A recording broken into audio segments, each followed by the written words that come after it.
चलिए तो बात करते हैं ह्यूमन इवोल्यूशन की। सबसे पहले देखते हैं ह्यूमंस की पोजीशन अपने अगर हम इसको क्लासिफिकेशन वाइज देखें तो किस तरफ आती है। So we humans fall under phylum chordata, subphylum vertebrata, class है हमारी मेमेलिया, ऑर्डर प्राइमेट्स। वहीं बात करें सब ऑर्डर की तो anthropoidea, then hominid, family hominid, genus Homo and species is sapiens. So we are Homo sapiens. अब human evolution में अगर हम हिस्ट्री वाइज देखें या पहले सबसे पहले ये देखें कि रिसेंटली हम लोग एक्चुअली में किससे बने हुए हैं, हम किन किन हमारे इमीडिएट एंसेस्टर्स कौन कौन से थे। तो यहाँ पे आप देख सकते हैं कि जो हम ह्यूमंस हैं ये आप ऊपर देख पा रहे हैं। प्रेजेंट मैन जो है वो यहाँ है, ये अराउंड 10,000 टू 75,000 ईयर्स पहले हम जो ह्यूमंस हैं इनका इवोल्यूशन हुआ, अराउंड 10,000 टू 11,000 ईयर्स बैक। वहीं अगर हम बात करें तो क्रो मैग्नन मैन जो है वो अराउंड 35,000 टू 50,000 ईयर्स पहले हुए हैं। निएंडरथाल मैन जो है वो अराउंड 75,000 टू 1 लाख ईयर्स पहले हमारे हुए हैं। तो जो हम लोग हैं हम लोग अगर हम टाइम के हिसाब से देखें तो हम लोग काफ़ी रीसेंट हैं, मतलब only 10,000 to 11,000 years old humans जो होमो इरेक्टस होमो सेपियंस जो आए हैं वो 10,000 टू 11,000 साल पहले ही आए हैं। मतलब हम काफ़ी रीसेंट है जिस हिसाब से हम इवोल्यूशन की हिस्ट्री देखते हैं, तो आप ये कहें कि हम काफ़ी नेसेंट हैं। वहीं अगर हम बात करें ह्यूमंस की तो हम भी अपने आप को अलग अलग रेसेस में बांट पाए हैं, मतलब अलग अलग स्पीशीज़ तो ह्यूमंस की डेवलप नहीं हुई हैं, लेकिन हम अपने आप को आप कहें कि अलग अलग रेसेस में बांट पाए हैं। तो ये कॉकेसॉइड रेस है, अपनी निग्रोइड है, मंगोलॉइड है, एंड ये रीजन वाइज है। कॉकेसॉइड जो ठंडे इलाकों में, जो आप यूरोपियन कंट्रीज समझ लीजिए, इटली समझ लीजिए, वहाँ पे जो यूजुअली इनका स्किन कलर कैसा होता है, वाइट होता है। वहीं अगर हम अफ्रीकन इलाका देखें वहाँ पे जो ब्लैक स्किन कलर के लोग मिलते हैं उनको हम नीग्रॉइड बोलते हैं। और इनके इंटरमीडिएट जो हैं मंगोलिया रीजन में जो है वहाँ पे जो मिलते हैं उनको हम बोलते हैं मंगोलॉइड। जो हमारे क्रो मैग्नन मैन थे इन्होंने ही सबसे पहले आप कहें स्किन्स जो दूसरे जानवरों की स्किन्स होती थी उनको एज अ क्लॉथ पहनना शुरू किया, एंड इन्होंने ही रॉक पेंटिंग्स बनाना शुरू करी। और जो मध्य प्रदेश में भीमबेटका गुफाएं हैं वहाँ पे इस तरह की रॉक पेंटिंग्स हमको देखने को मिलती हैं। वहीं निएंडरथाल मैन जो थे ये जो थे 75,000 टू 1 लाख ईयर्स पहले हुए थे। और ये निएंडरथाल मैन जो थे इन्होंने सबसे पहले बरियल की प्रथा शुरू करी थी, मतलब जब कोई मर जाता था तो ये उसको बरी करते थे, प्रॉपर एक रिचुअल के साथ में बरी करते थे, और यही चीज़ें फॉसिल से समझ में आई हैं। तो हम ये कह सकते हैं कि ये पहले सिविलाइज्ड लोग थे, या यहाँ से जो है कल्चर की शुरुआत हुई। एग्रीकल्चर की भी स्टार्टिंग जो हुई है वो अराउंड 11,000 10,000 ईयर्स ओल्ड है हमारा एग्रीकल्चर, मतलब ये भी काफ़ी रीसेंट है। उसके पहले तक जो ह्यूमंस थे वो भोजन के लिए शिकार पे या जो फ्रूट्स वगैरह जंगलों में जो भी चीज़ें मिलती थी उसके ऊपर डिपेंड करा करते थे। तो सबसे पहले बात करते हैं हम इवोल्यूशन में हमारी जो हिस्ट्री है उसमें सबसे पहले कौन ऐसे एप्स काइंड ऑफ क्रीचर्स थे जो पेड़ों से नीचे उतर के ज़मीन को जिन्होंने अपना कहें कि हैबिटेट में कन्वर्ट किया, मतलब पेड़ों से उतर के अब वो ज़मीन पे चलने लगे, ज़मीन को उन्होंने प्रेफरेंस दी कि अब यहाँ पे हमको बसना है। तो उसमें सबसे पहले नाम आता है ड्रायोपिथेकस का एंड रामापिथेकस का। ये ड्रायोपिथेकस और Ramapithecus around 15 million years ago हमको देखने को मिलते हैं। ड्रायोपिथेकस जो थे ये मोर एप लाइक थे, और वहीं अगर हम बात करें रामापिथेकस की, so these are more man like, मतलब ये ह्यूमन से ज़्यादा इनकी सिमिलैरिटी है। और वहीं ड्रायोपिथेकस की ये थोड़े से एप लाइक हैं, हेयरी थे and walk like gorillas and chimpanzee. दोनों ही लोग जो थे चिंपैंजी और गोरिल्ला के जैसे दिखते थे। जो हमारे रैमापिथिकस हैं ये इंडिया में शिवालिक हिल्स जो हैं वहाँ पे इनके फॉसिल्स मिले हैं। So this is a diagram of ramapithecus and dryopithecus. उसके बाद में आते हैं australopithecus. Around 2 million years ago, Australopithecus, few fossils of man-like bones have been discovered in Ethiopia, Tanzania. Tanzania में इनके अवशेष मिले हैं। 3 to 4 million years ago, they walked in East African grassland. East African grassland में ये पाए गए हैं और they were probably not taller than 4 feet but walked straight. मतलब वो टॉल नहीं थे और इन्होंने स्ट्रेट चलना, इरेक्ट पोजीशन में चलना, या हम कहें कि बाइपेडल मोशन को करना शुरू किया। Evidences those they hunted with stone weapons but essentially ate fruit. ऐसे एविडेंसेस उस समय पे मिलते हैं कि इन लोगों ने अपने हथियार जो थे स्टोन्स के नुकीले पत्थरों को यूज़ करना एज अ हैंडी टूल्स शुरू कर दिया था। लेकिन बेसिकली इनकी जो डाइट थी वो जंगलों पे ही निर्भर थी, फ्रूट्स वगैरह इन्हीं चीज़ों पे निर्भर करा करती थी। अब ये एक नॉर्मल से ऑस्ट्रेलियोपिथिकस अफ्रेनिस का एक डायग्राम है। तो अब यहाँ से हम लोग क्लियर कट देख सकते हैं कि इनकी जो ब्रोज थी, आईब्रोज थी, वो काफ़ी लार्ज होती थी, मतलब प्रोट्रूडिंग थी। जो आज के हम कंपैरिजन में देखें तो ये काफ़ी जो रिजेस थी वो काफ़ी मतलब ऑर्बिटल जो जहाँ पे आई होती है उससे ये काफ़ी बाहर प्रोट्रूड करती थी।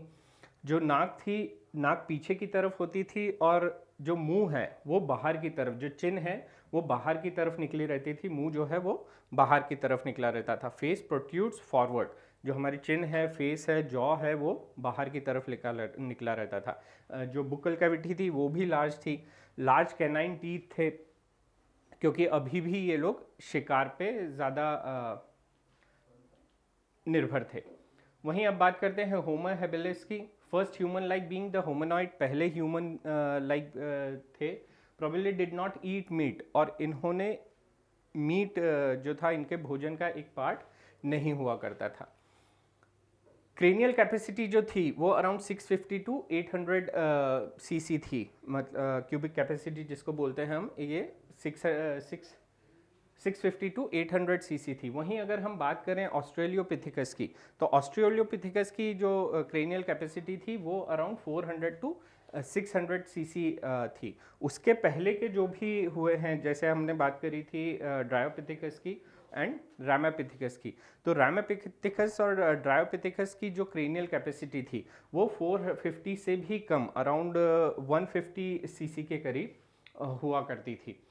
तो हमारे लिए ये क्रेनियल कैपेसिटी और ये किस समय में कितने साल पहले हुए हैं, ये चीज़ों को ध्यान रखना थोड़ा सा इम्पॉर्टेंट है। सो this is the diagram of homo habilis. यहाँ पे आप क्लियर कट देख सकते हैं कि जो मुंह है, जो चिन है, मुंह है, ये प्रोट्रूडिंग है। प्रोट्रूडिंग मतलब आपके फोरहेड से ये बाहर की तरफ निकला हुआ है। वहीं अगर हम आज की बात करें, आज हमारा फेस देखें, तो हमारा जो फोरहेड है या माथा है उससे हमारी जो चिन है वो या तो उसी लेवल पे या उससे थोड़ी सी पीछे की तरफ होती है। इनके साथ में ऐसा नहीं था, जो माउथ था वो थोड़ा सा बाहर की तरफ निकला हुआ रहता था। बुक्कल कैविटी भी इसी के कारण ज़्यादा थी। इसके बाद में आते हैं होमो इरेक्टस। नाम से ही पता चलता है कि इरेक्ट पोस्चर में इन्होंने चलना चालू कर दिया। फॉसिल डिस्कवर्ड इन जावा इन 1891। 1891 में इनके फॉसिल्स मिले हैं। प्रोबेबली ये लोग मीट खाया करते थे। क्रेनियल कैपेसिटी जो होमो इरेक्टस की थी वो अराउंड 900 सीसी थी, मतलब 900 क्यूबिक कैपेसिटी इनका ब्रेन इतनी वॉल्यूम लेता था। अब आते हैं निएंडरथाल मैन में। निएंडरथाल मैन जो around 40,000 to 1 lakh years back, आज से करीब करीब 40,000 साल से 1 लाख साल पहले इनकी उत्पत्ति हुई थी। Lived in near east and central Asia. East और सेंट्रल एशिया में ये पाए जाते थे। Use hides to protect their body and buried their dead. और जो हम लोगों ने बात करी थी कि अपने डेड को बरी करते थे।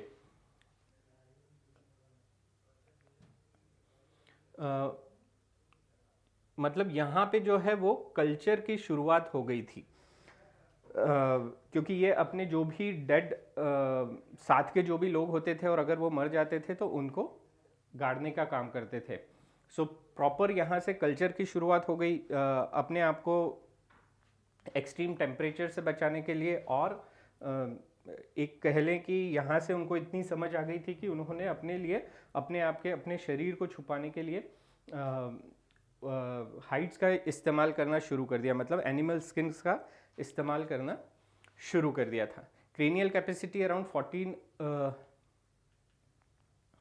निएंडरथाल मैन की जो क्रेनियल कैपेसिटी अराउंड 1400 सीसी के करीब हुआ करती थी। अब बात करते हैं होमो सेपियंस की। So around 75,000 years to 10,000 years back homo sapiens जो हम हैं उनकी उत्पत्ति हुई।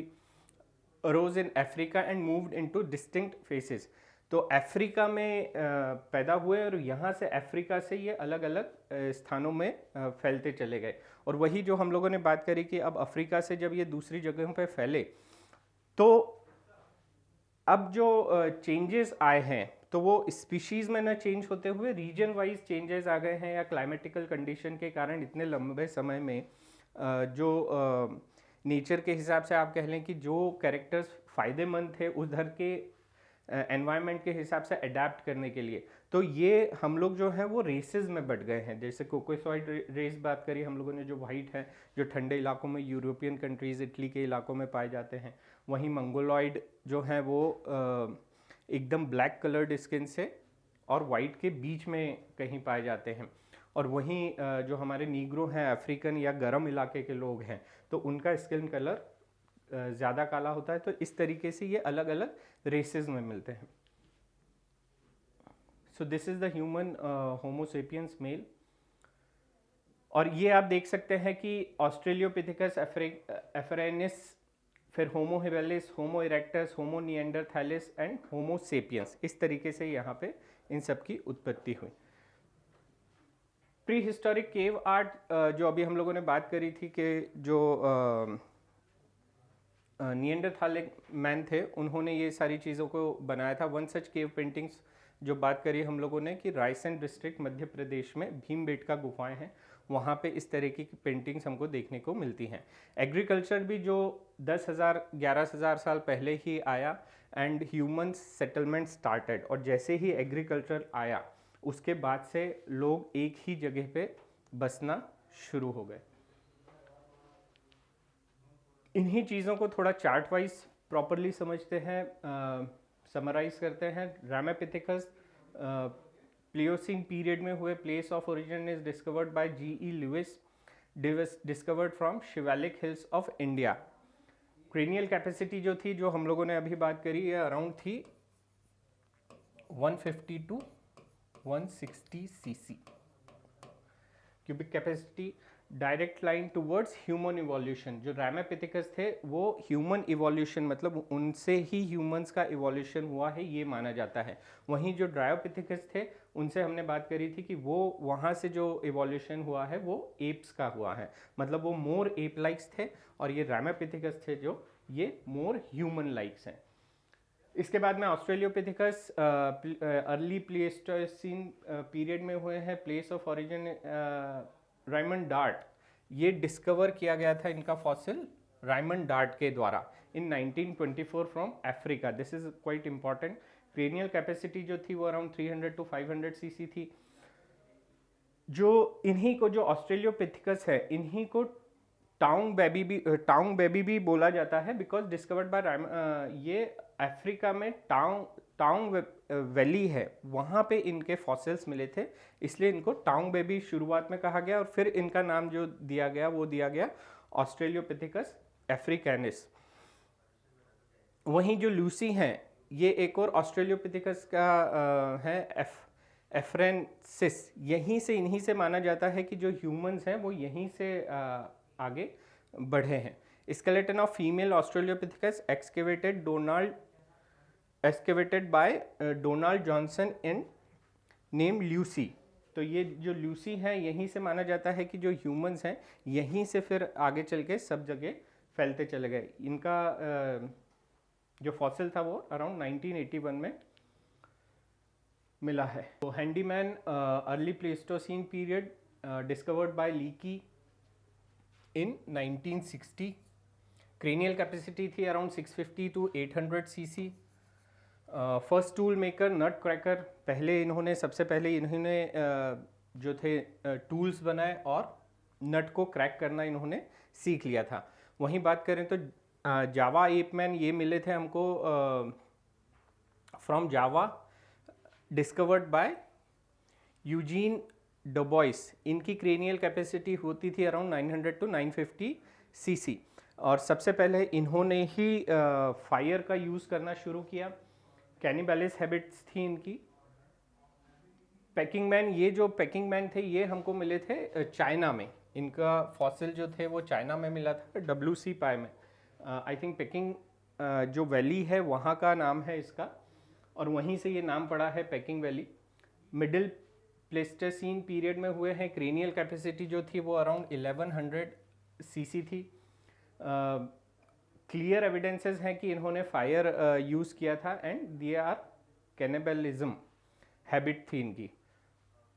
निएंडरथाल मैन जो हम लोगों ने बात करी थी, Neanderthal man first human fossil discovered in 1856 by C Fuhlrott from Neander valley Germany. Neander valley Germany, वहीं से इनका नाम पता निएंडरथाल मैन। इनकी क्रेनियल कैपेसिटी थी अराउंड 1400 cc एंड ये केव ड्वेलर्स थे, और जो केव्स के अंदर जो पेंटिंग्स थी वो इन्होंने बनाई थी। Believes in mortality of soul, soul की मॉर्टेलिटी में बिलीव करते थे, और यहीं से जो आप कहें कि सिविलाइजेशन जो था वो यहीं से हमारा चालू हुआ है। एनिमल्स को डोमेस्टिकेट करना शुरू कर दिया था इन्होंने, एंड जो फ्यूनरल्स थे उनको भी ये फ्यूनरल्स की जो पद्धति होती है उसको इन्होंने चालू किया था। अब क्रो मैग्नन मैन जो हुए हैं, प्लेस ऑफ ओरिजिन है इनकी फ्रांस में। Cro Magnon rocks of France, discovered by McGregor. Cranial capacity थी अराउंड 1600 cc। तो 1600 cc मतलब क्रो मैग्नन मैन जो हैं इनकी क्रेनियल कैपेसिटी जो थी वो आज के ह्यूमन से भी ज़्यादा थी, 1600 cc एंड मोर। सो ये आज भी चीज़ है कि ये क्रो मैग्नन मैन कैसे किस तरीके से गायब हो गई, ये आज भी एक मिस्ट्री है कि क्रो मैग्नन मैन और ह्यूमंस जो हैं इनके बीच ऐसा क्या हुआ कि क्रो मैग्नन मैन डिसअपियर हो गए। Art and rock painting is evident direct ancestor of present man. Present man का एंसेस्टर भी इनको माना जाता है। आज का मैन जिसकी हम बात करें तो होमो सेपियंस, हमारी क्रेनियल कैपेसिटी जो है वो around 1450 to 1660 cc। Originated near Caspian sea. Agriculture and cultural evolution occur near Nile river. वहीं अगर हम बात करें तो आज के बाद में जो ह्यूमंस आएंगे आने वाले समय में किस तरीके से हम इवॉल्व होंगे, सो उसके लिए man of future homo sapiens futuralis, ये प्रिडिक्शन किया गया है अमेरिकन एंथ्रोपोलॉजिस्ट डॉक्टर सेप्रियो के द्वारा। सो this is all about human evolution and evolution chapter.